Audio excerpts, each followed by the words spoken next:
We are going to talk about even and odd functions today.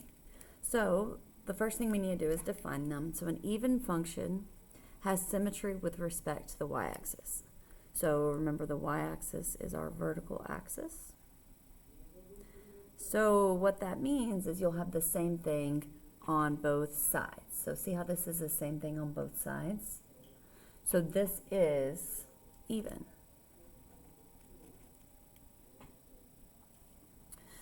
And you can also look at your points, x, y, and then negative x, y. So let's say we look at this point.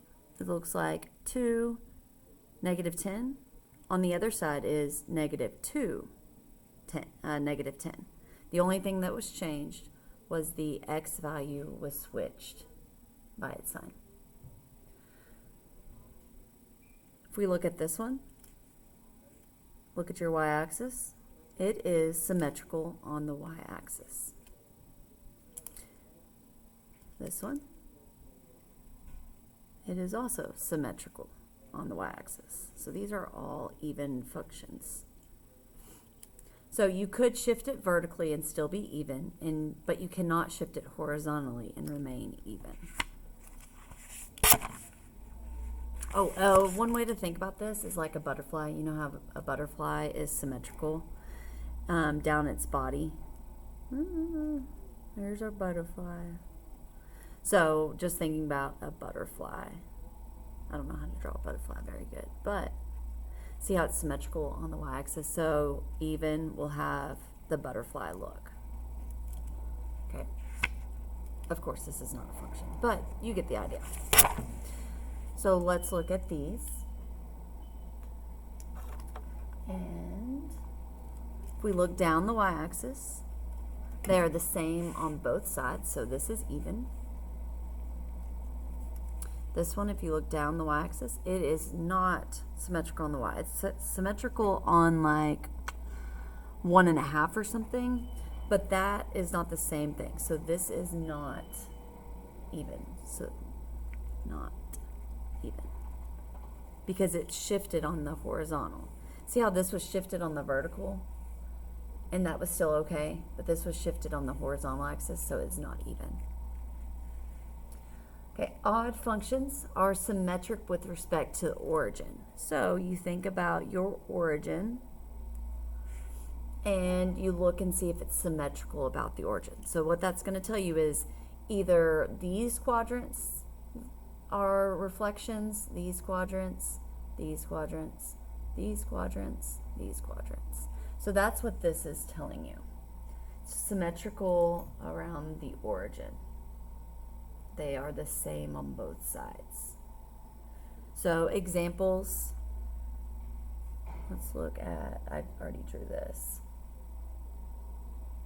If I do like this, so look at the origin.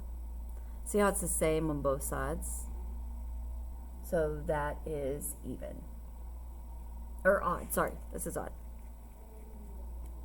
And remember, it's just y equals x. That's our linear parent function. So that is odd. Another one is our cubit. So this, oh, hold on. I don't want to do that.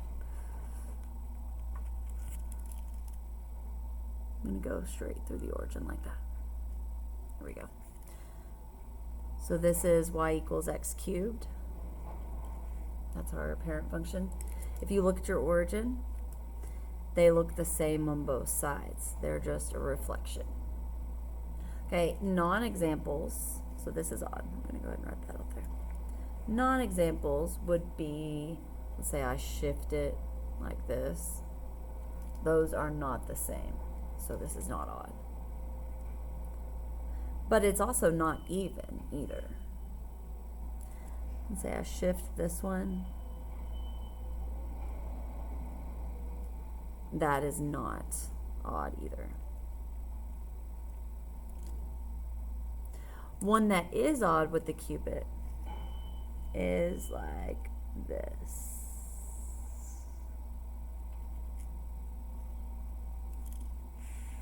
That one is odd. You can see how these are reflections of each other. These are reflections of each other. So it is symmetrical about the origin. Okay, so that's the way to look at it as a graph, but we need to look at it algebraically if we don't have the graph. So here's a test for even and odd functions.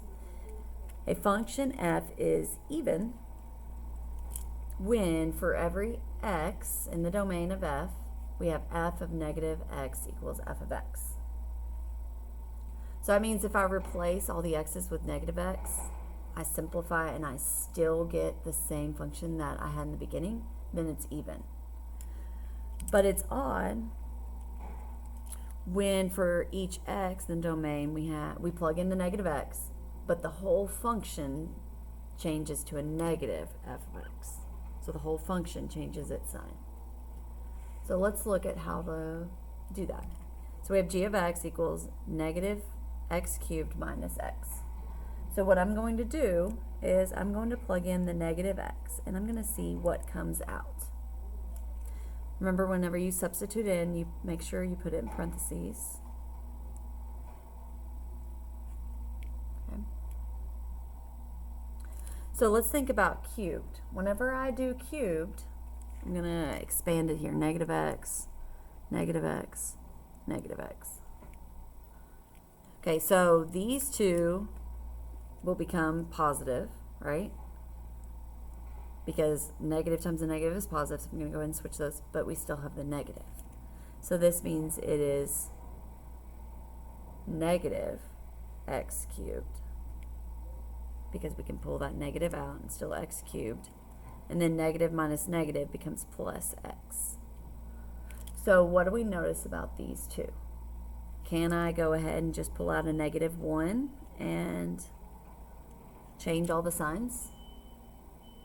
So what this means is it's an odd function because it's the same thing on the inside, but we have a negative 1 on the outside. So g of negative x equals negative g of x. So when that happens, it is an odd function.